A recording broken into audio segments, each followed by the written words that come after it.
Morning. Ayan guys, pansalt natin yan.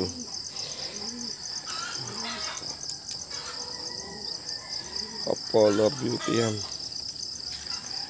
Tapos yung white plate na yan, pinapaagis lang yan.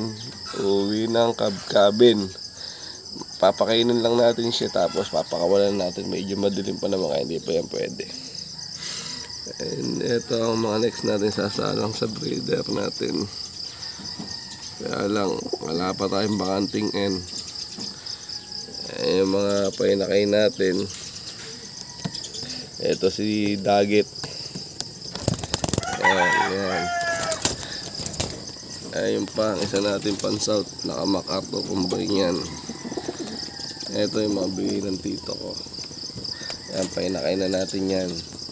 Pati yung brown na yung bigay sa atin yan. Maya papakawalan na natin yan guys. Ayan, painakay na rin natin yan. Ayan, masusubok natin yan sa summer next year.